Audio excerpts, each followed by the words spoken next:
Voltamos com o terceiro e último bloco da nossa entrevista, hoje com a ex-vice-prefeita Maria Cristina de Paula Machado. Bom, Maria Cristina, para a gente finalizar o assunto da Urbal, né, do projeto que a senhora desenvolveu, quais foram os resultados práticos disso? O projeto acabou, mas o que ficou para a cidade?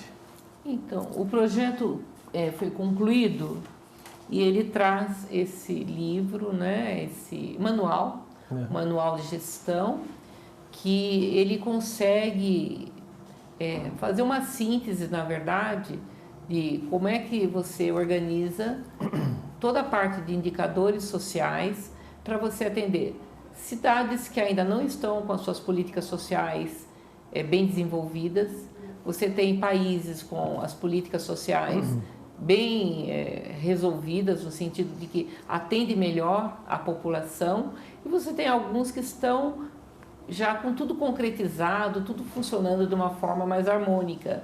Mas o que a gente percebe com os países da Europa, que são esses que parece que são mais adiantados, né? Que sabem utilizar melhor, de uma forma melhor as políticas públicas, é que quando eles têm uma imigração em que as pessoas vêm para aquela determinada cidade, na verdade há uma desestrutura de políticas que precisa atender aquela nova demanda que está chegando. Principalmente famílias, por exemplo, de ciganos, como ocorre em Portugal, né? Em que tem mais crianças para a escola, mais famílias para ser atendida pelo setor de saúde.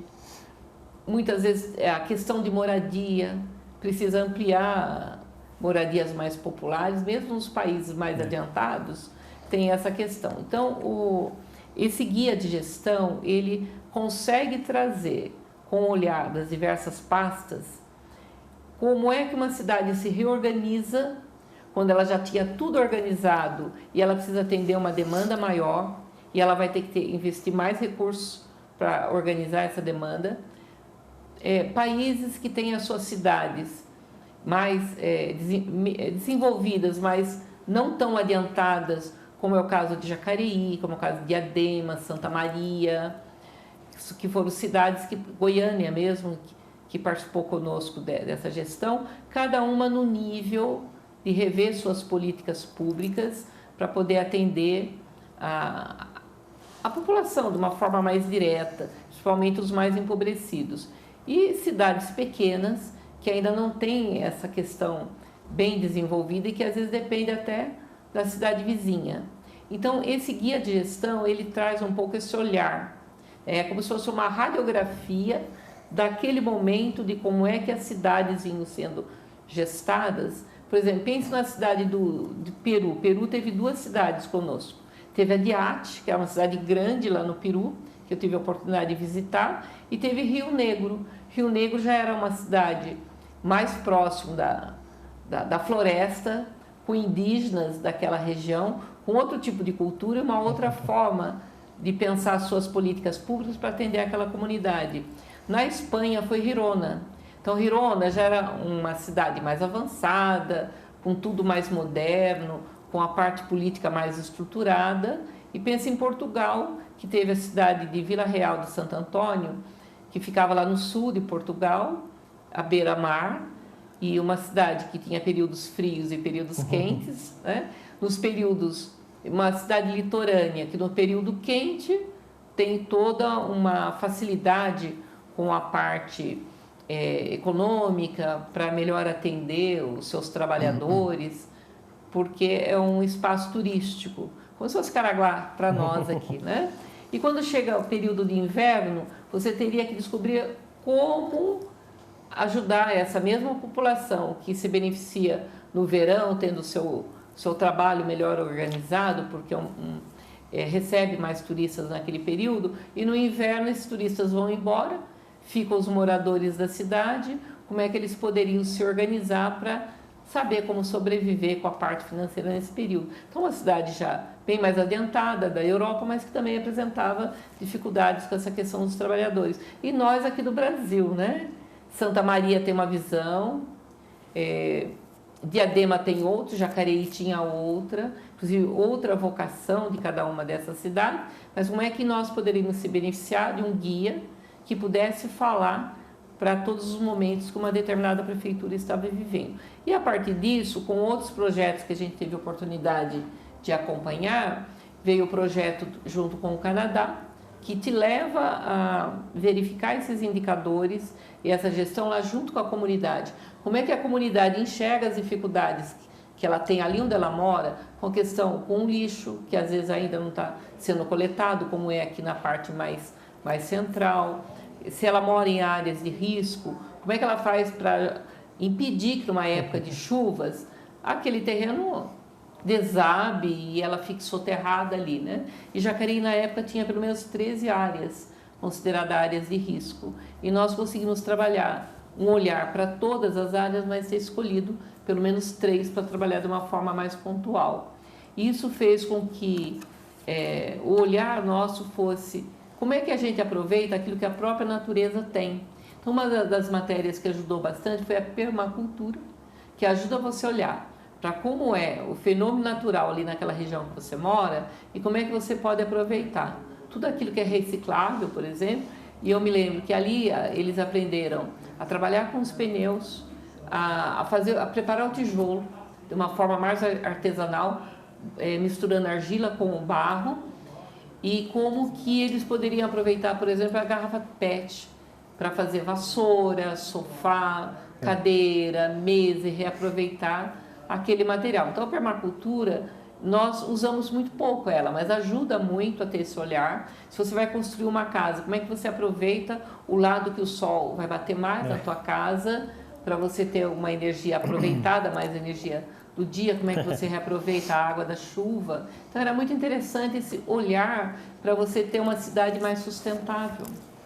Se você faz uma cultura, fazendo aí as plantações, como é que você não precisa pôr agrotóxico, por exemplo, você reaproveita umas outras plantinhas que a gente fala que são ervas daninhas, né, que atrapalham a sua vegetação, mas que na verdade ela tem uma função, ela tem um papel, que você precisa cuidar para que ela não venha invadir a plantação que você fez. E as técnicas de como é que você faz o plantio, também elas são importantes. Então a permacultura trouxe um pouco esse olhar e seria uma atividade prática de como é que essa população participa melhor junto com a prefeitura local e com as pastas, né? Então eu me lembro de uma atividade junto com esse Brasil-Canadá em que nós tivemos lá no Buquiô, população de pelo menos 5 bairros aqui da cidade estiveram lá, nós tivemos em mais ou menos 200 pessoas da comunidade, em que a comunidade pôde retratar numa cartolina, por exemplo,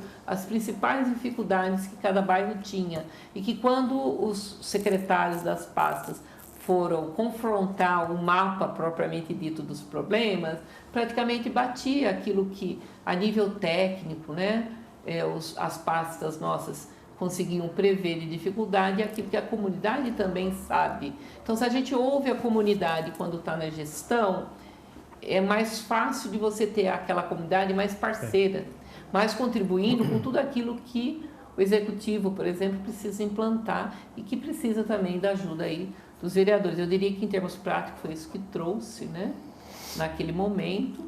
E depois eu terminei a gestão aí junto com o Marco Aurélio e o Hamilton, fiz parte dos 2 governos, depois já na última etapa na Fundação Cultural, mas sempre tive um olhar, um viés para essas questões sociais, como é que a gente podia contribuir. Até porque a gestão, tanto do Hamilton quanto do Marco Aurélio, ela permitia que as diversas pastas, principalmente as sociais, buscassem sempre mais projetos sociais e novas ideias para que a gestão soubesse melhor como fazer esse elo com a comunidade. Por falar nisso, agora entrando na parte da psicologia, né, já encerrando o nosso programa, quase encerrando, como é que foi lidar durante o período mais grave da pandemia, a senhora como psicóloga atendendo as pessoas, todo mundo trancado, com medo de sair. Como é que foi essa situação aí? Então, como em 2017 eu já voltei full time para o consultório, quando foi final de 2019 para 2020, quando nós tivemos aí o início da pandemia, eu diria para você que no primeiro momento, final de março, abril, nem nós psicólogos sabíamos muito bem como é que a gente ia poder atuar, porque o nosso trabalho era quase que 100% dentro do consultório, né? E trabalhar online, naquele momento, era algo que o CRP ainda não liberava muito.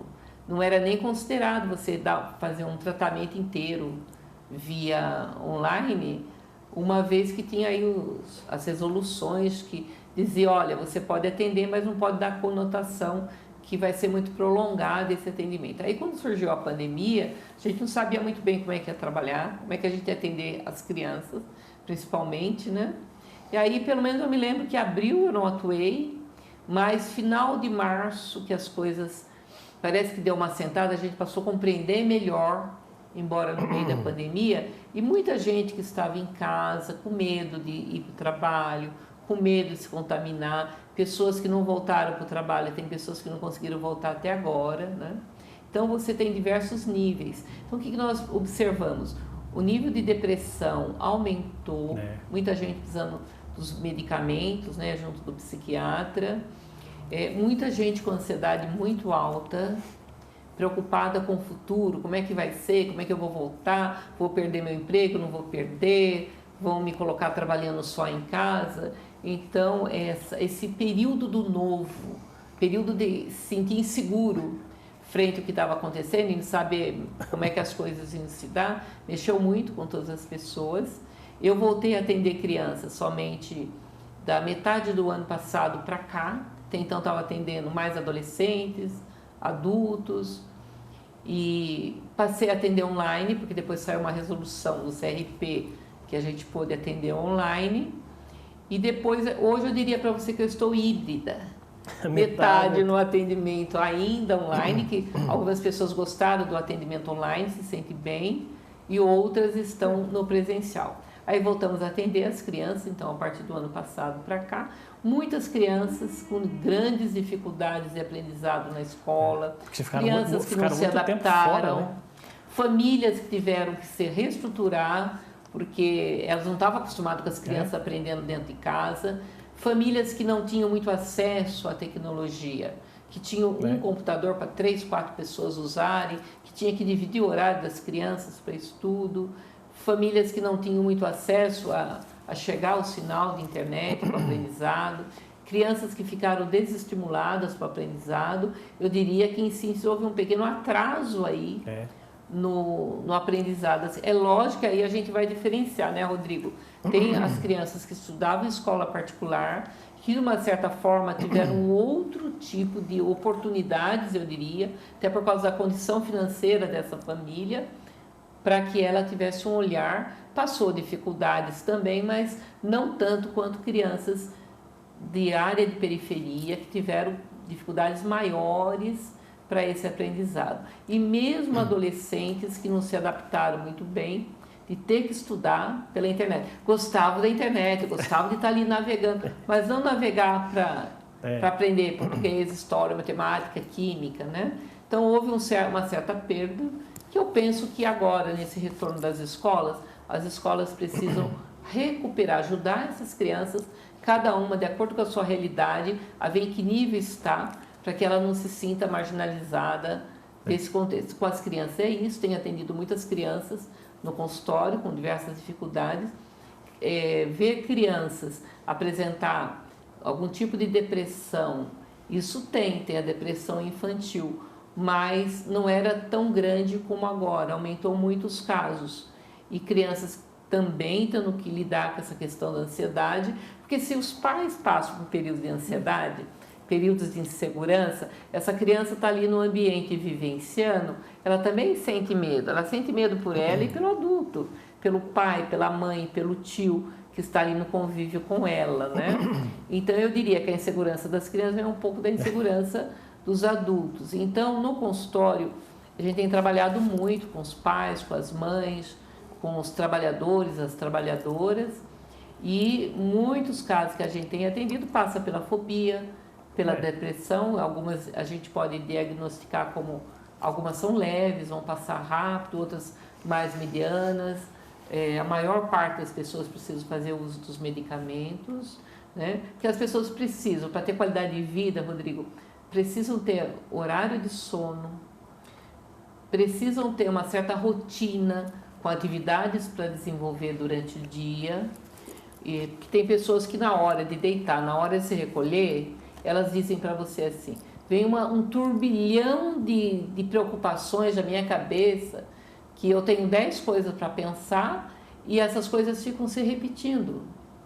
Então, de ajudar a ordenar um pouco esses pensamentos, que é, na verdade, pegar a vida do dia a dia e ordenar um pouco, né? O que eu tenho que realmente priorizar como importante na minha vida para que eu comece a ter qualidade de vida e não deixe que o meu psicológico fale tão alto para mim nesse turbilhão de coisas que daí eu não dou conta, eu acho que eu não vou dar conta, eu acho que eu não sei como é que eu vou chegar o ano que vem, como é que eu faço, eu tenho que mudar de uma cidade, mas eu gostaria de ficar aqui.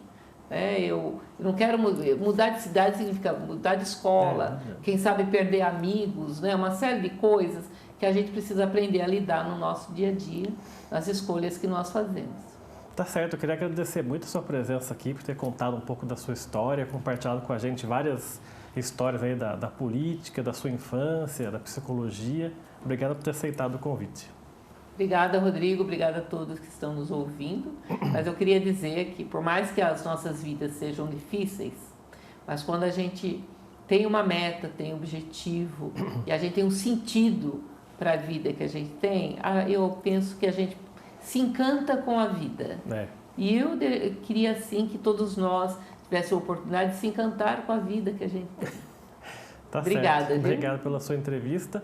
O Gente em Destaque fica por aqui. A gente volta numa próxima oportunidade. Até lá.